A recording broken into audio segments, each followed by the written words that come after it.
कि आपके लिए समझना बड़ा जरूरी है कि आज जब केंद्रीय वित्त मंत्री निर्मला सीतारमण के द्वारा जब बजट पेश किया गया है तो इस बजट के जरिए क्या चीजें बदलने जा रही हैं, जरा उन सभी चीजों को देख लेते हैं, समझ लेते हैं। और इसके लिए हमारे साथ एक खास मेहमान कार्यक्रम में जुड़ चुके हैं।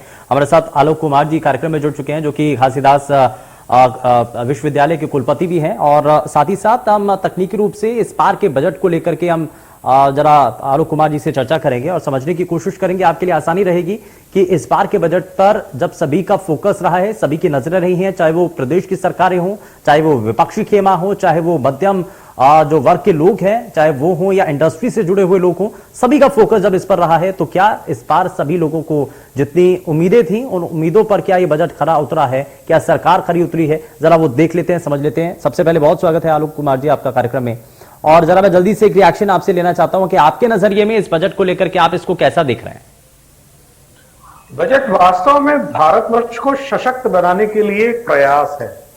अगर देखा जाए तो इंफ्रास्ट्रक्चर में बहुत ज्यादा इन्वेस्टमेंट होगा और प्राथमिक क्षेत्र में अगर देखा जाए तो किसानों के लिए 2,70,000 करोड़ रुपए का जो प्रावधान किया गया है, एक तरह से ये एक प्रकार का बिल ही आप समझ लीजिए, क्योंकि मिनिमम सपोर्ट प्राइस एमएसपी की जो बात कही जा रही थी, आज तक इतना बड़ा एलोकेशन किसानों के लिए किसी भी बजट में नहीं हुआ है।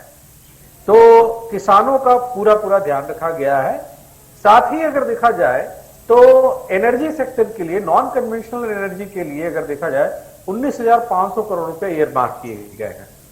प्लस नदियों को जोड़ने की जो योजना है 65,000 करोड़ रुपया, और एसईजेड को रिवाइव करने का या उनको रिफॉर्म करने का। और उसके पीछे कारण यह है कि कोविड पैंडेमिक काल में जो मल्टीनेशनल कॉर्पोरेशंस थी वो चाइना से शिफ्ट होना चाहती हैं। तो चाइना के बाद सबसे अच्छा विकल्प कौन है? तो भारतवर्ष है। इसलिए ईज ऑफ डूइंग बिजनेस पे भारत सरकार ने बहुत काम किया और इस बजट में प्रावधान किए गए हैं कि विदेशी कंपनियां भारत में आए और मेक इन इंडिया कार्यक्रम के तहत यहां पर उत्पादन हो और भारत की इकोनॉमी $5 ट्रिलियन इकोनॉमी बने। अब जो ये कॉर्पोरेट टैक्स 18% से 15% किया गया, इसके पीछे एक लॉजिक है। और लॉजिक ये है कि जो विदेशी कंपनियां आएंगी वो अपना इंडिविजुअल अस्तित्व शायद ना रखें।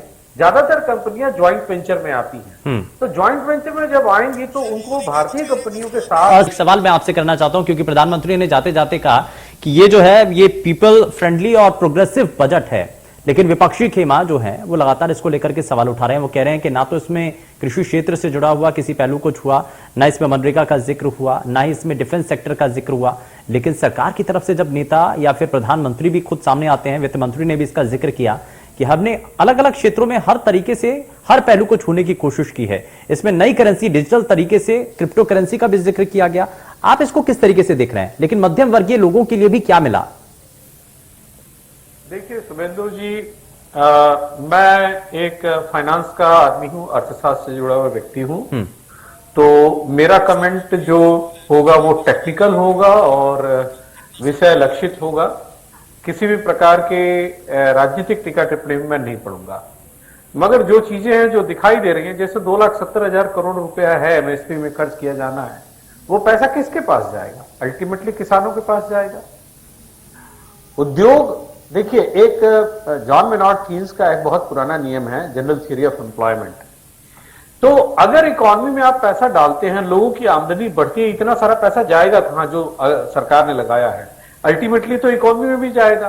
तो जब इकोनॉमी में पैसा एक्सपेंडिचर गवर्नमेंट कर रही है, चाहे वो नदियों के जोड़ने के मार्फत से कर रही है, चाहे वो नॉन कन्वेंशनल एनर्जी में जा रहा हो, चाहे वो एमएसपी में जा रहा हो या किसी भी और, चाहे पूर्वोत्तर क्षेत्रों में जा रहा हो, चाहे केन बेतवा के लिए जा रहा हो, कई सारे प्रोजेक्ट्स में, वो पैसा जाएगा कहां? अल्टीमेटली लोगों की पॉकेट में जाएगा। और जो पैसा लोगों की आमदनी आएगी, जब जेब में आएगा तो उनकी परचेजिंग पावर बढ़ेगी।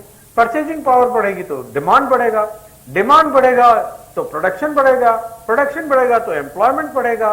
तो ये एक पूरा चेन है इसका। इस चेन को आप समझने की कोशिश करिए। और सरकार ने काफी ज्यादा एक प्रोग्रेसिव या काफी एग्रेसिव बजट बनाया मेरे हिसाब से, मैं समझता हूं, क्योंकि सरकार ने रिस्क लिया है। सरकार ने इकोनॉमी में ज्यादा मनी पंप करने का एक दुस्साहस दिखाया है। क्योंकि आप देखिए इनका फिस्कल डेफिसिट जो इनका लक्ष्य 6.8% का था, वो 6.9% चला गया। और कोविड के समय में ये होना बहुत लाजमी था। मैं तो सोच रहा था कहीं और ज्यादा चला जाएगा, पर इसका मतलब है कि सरकार ने काफी एफर्ट किया।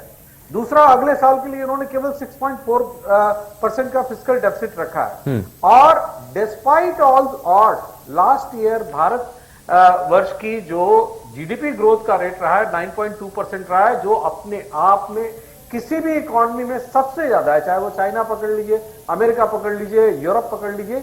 9.2% इज अमेजिंग। तो कहने का मतलब ये कि ये लेकिन सर, ये जो टारगेट रखे जा रहे हैं ना, इनको अचीव करने के लिए तो बहुत ज्यादा मेहनत करने की जरूरत है। लेकिन मौजूदा वक्त में अभी देश की जो स्थिति है, कोरोना संक्रमण का जो दौर रहा है, आपने इससे पहले भी इसका जिक्र किया था कि जो गैप बना जब चाइना के साथ हमारा कोल्ड वॉर टाइप जो चल रहा था, तो उसके बाद भारत के लिए बहुत सारी असीम संभावनाएं थी। लेकिन जो बेंचमार्क भारत को सेट करना चाहिए था, जो एक लेवल भारत को अचीव करना चाहिए था, क्या वो अचीव हो पाया है? और अगर अचीव हो पाया तो जो मीडियम इंडस्ट्री है उसको क्यों अगर फायदा, क्योंकि लगातार सवाल उठ रहे हैं कि उनको तो फायदा नहीं पहुंचा। एमएसएमई तो इससे बहुत दूर है। एक तबका वो है अपर लेवल वाला जो बहुत ऊंचे से आगे बढ़ता चला जा रहा है, एक तबका वो है जो नीचे लगातार गिरता चला जा रहा है। के फॉर्म में इकोनॉमी नजर आती है कुछ लोगों को। देखिए, जब ये सारा कुछ चल रहा था, 12 मई 2020 को जो 20,95,000 करोड़ रुपए का पैकेज दिया गया था, उसमें 5 लाख करोड़ रुपए खास करके एमएसएमई के लिए ईयरमार्क किए गए थे। और जब कोई बड़ी इंडस्ट्री बढ़ती है तो उसकी एंसिलरी इंडस्ट्री बढ़ती है। एक कार मैन्युफैक्चरिंग कंपनी को कम से कम 2000 वेंडर्स को पकड़ना पड़ता है, तो वो एमएसएमई से ही आते हैं। कोई भी बड़ी इंडस्ट्री अपने आप में सब कुछ प्रोड्यूस नहीं करती है, वो एमएसएमई द्वारा सपोर्टेड होता है। जैसे बैंगलोर में टेस्ला आई या विस्ट्रॉन आया, विस्ट्रॉन जो कि एप्पल के आईफोन्स बनाता है। अब आप देखिए कि अप्रैल 2020 में 58 कंपनियां चाइना से निकली, केवल 3 कंपनियां भारत आई। मगर उसके बाद चूंकि 9 राज्यों ने तुरंत अपने लेबर लॉज में चेंजेस कर लिए, सेंट्रल गवर्नमेंट ने तुरंत अपने लेबर लॉज में चेंजेस कर लिए। ये एसीजेट को फिर से नया तरीके से बनाने की क्यों आवश्यकता है? क्योंकि हम विदेश की जो कंपनियां चाइना छोड़कर भारत में आना चाहती हैं, उनको हम लाना चाहते हैं। आज हम विश्व में नंबर 2 पोजीशन पर पहुंच गए हैं मोबाइल प्रोडक्शन के बाबत में। आज 2020 से पहले आप मोबाइल प्रोडक्शन देखिए, हम दूर दूर तक कहीं नहीं। सवाल तो वही हो जाता है ना सर कि इससे पहले तो चाइना के साथ हमारी आमने सामने की कोल्ड वॉर चल रही थी, लेकिन अब हम अपने भारत के अंदर जमीन देकर के उनसे लड़ाई लड़ना चाहते हैं। लेकिन ये सब संभव कैसे होगा? खैर, मैं उस पर भी वापस आपसे जवाब लूंगा सर। लेकिन एक चीज मैं यहाँ पर आपसे समझना चाह रहा हूँ, ये तो अब मोटी मोटी चीजें हैं, लेकिन जो आम जनता है ना, उनको ये जानना होता है कि सर हमारे लिए इसमें क्या है। उनको सीधे सीधे समझना होता है कि उनकी जो घर की जो रसोई का जो खर्चा है, क्या उस पहले के मुकाबले अब कम होने जा रहा है, या और अब इससे महंगाई बढ़ सकती है। ये थोड़ा सा आसान शब्दों में थोड़ा सा समझाइए। देखिए, इकोनॉमिक्स का एक बेसिक प्रिंसिपल है, आमदनी हमेशा आपकी बढ़ेगी और हमेशा बढ़ेगी। उसके साथ साथ चूंकि आप मार्केट में पैसा डाल रहे हैं, तो इससे इन्फ्लेशन आने के चांसेस हमेशा रहते हैं। और देखिए, 2 शब्द है, एक इन्फ्लेशन है और एक डिफ्लेशन है। जो ग्रोइंग इकोनॉमी है वहां पर इन्फ्लेशन होना बहुत लाजमी है। आप देख लीजिए, कोई भी सरकार रही हो पिछले 70 साल में, आप देख लीजिए, महंगाई का ये नेचर है वो हमेशा बढ़ता रहेगा। चाहे 1990 की बात कर लीजिए, चाहे 1980 की बात कर लीजिए, चाहे 1970 की। और जिस दिन ये इन्फ्लेशन बंद हो जाएगा, उस दिन इकोनॉमी का डेवलपमेंट बंद हो जाएगा। इसलिए सर्टेन परसेंटेज में एक कंट्रोल्ड वे में इन्फ्लेशन का इकोनॉमी में होना बहुत जरूरी है, अदरवाइज इकोनॉमी बैठ जाएगी।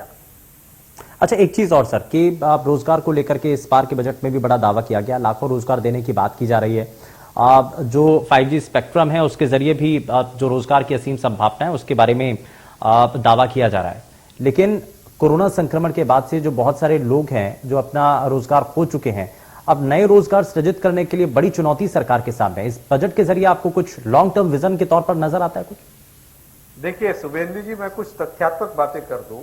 Centre for monitoring Indian economy का डेटा उठाकर देख लीजिए, जो एक ऑथेंटिक डेटा है।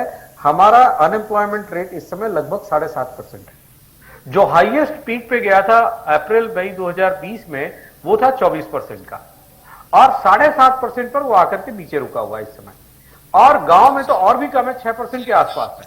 तो कहने का मतलब ये कि अनएम्प्लॉयमेंट को लेकर, देखिए मैं इसलिए कहा मैंने कि पॉलिटिकल डिबेट नहीं करूंगा, मैं जो वास्तविकता की परिस्थिति है उसके बारे में बात करूंगा।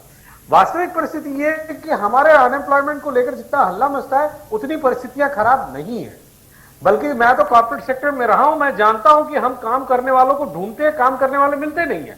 और 60 लाख नौकरियां देने का जो वायदा सरकार ने इस अपने बजट में किया है, उसका सीधा सीधा कारण है कि हमारे यहां पर बहुत सारे पब्लिक एंड प्राइवेट सेक्टर के कोलैबोरेशन की वजह से नई इंडस्ट्रीज सेटअप होने जा रही हैं, चाहे वो एससीजेड में हो, चाहे एमएसएमई हो, चाहे वो फॉरेन की कंपनीज हो। तो जो रोजगार का मसला है वो आज की तारीख में आप बड़े बड़े इकोनॉमी में भी जाकर के देख लेंगे तो 8 से 10% में वहां अनएम्प्लॉयमेंट का रेशियो मिल जाएगा। तो ठीक है, कोविड पेंडेमिक में ठीक है। तो यानी कि आम लोगों के लिए बहुत कुछ है, और नौकरी पेशा और खास करके जो लोग अभी भी रोजगार की तलाश में हैं उनके लिए भी असीम संभावनाएं इसमें नजर आ रही हैं। खैर, बहुत शुक्रिया सर अपना कीमती समय देने के लिए। लेकिन यहां पर बजट को लेकर के लगातार इंडिया न्यूज पर आप तक तस्वीरें पहुंचाने के लिए ऐसे ही स्पेशल कार्यक्रम लगातार जारी रहेंगे।